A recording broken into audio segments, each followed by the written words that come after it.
खडकवासला विधानसभा मतदारसंघ राष्ट्रवादी काँग्रेस शरदचंद्र पवार गट महाविकास आघाडीचे उमेदवार असलेल्या सचिन दोडके यांनी वारजे माळवाडीमधील राघवदास शाळेत आपला मतदानाचा हक्क बजावला। सकाळी सर्वप्रथम आईचे दर्शन घेत आईचा आशीर्वाद घेऊन बाहेर पडलेल्या दोडके यांनी मोठ्या आत्मविश्वासाने हे मतदान केल्याचं पाहायला मिळालंय। खूप उत्साहाच्या भरामध्ये लोक बाहेर उतरलेली आहेत। त्यांच्या मनामध्ये खूप मोठा कॉन्फिडन्स आहे आणि तो कॉन्फिडन्स आता तुम्हाला दिसतोय की लोक उत्स्फूर्तपणे त्या ठिकाणी येऊन गळा भेट करतात, ते हातात हात मिळवतात आणि त्या ठिकाणी ज्या पद्धतीने मतदान केलं जाते याच्यामध्ये नक्की खात्री आहे की आपण या मतदानामध्ये सगळ्यात जास्त लीडने निवडून येणार। गेला महिनाभर खूप मोठ्या प्रमाणावर प्रचार केलेला आहे, तुम्ही रोज सकाळी लवकर उठतोय।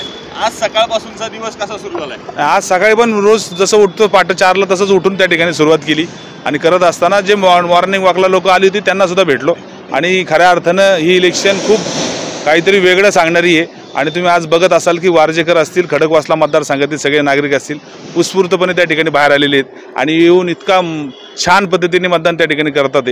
ज्या ज्या मी जातोय त्या केंद्रांवरती चांगल्या पद्धतीने स्वागत, हात उंच करून नमस्कार करून त्या ठिकाणी रामकृष्ण हरी म्हणून त्या ठिकाणी स्वागत केलं जाते। आणि ह्या उत्साहाच्या भराचं वातावरण जर बघितलं तर तुम्ही नक्की त्या ठिकाणी संध्याकाळपर्यंत अख्ख्या पेट्या फुल झालेल्या असतील असा मी विश्वास देतो। मतदान केंद्रावर गेल्यानंतर सकाळची पहिली स्टेप काय होती तुमची? तिथे गेल्यानंतर कार्ड दाखवलं आणि त्या ठिकाणी सगळ्यात पहिलं मतदान माझ्या पेटीतलं मी केलं आणि करत असताना सगळ्यात पहिला लाईनीला उभा होतो आणि लाईनीला उभं राहून त्या ठिकाणी मतदान केलं। एक घटनेचं किंवा लोकशाहीचं त्या ठिकाणी आदर करून त्या ठिकाणी लाईनीला उभं राहून त्या ठिकाणी मतदान केलं। नागरिकांना काय आवाहन करायचं? नागरिकांना आवाहन करायचं की ही इलेक्शन ही सत्य आणि असत्याची आहे, ही इलेक्शन ही निष्क्रियता आणि क्रियाशीलतेची आहे। त्याच्यामुळं नक्की तुम्ही त्या ठिकाणी क्रियाशीलतेच्या बाजूने उभे राहा असं त्या ठिकाणी आवाहन करतो।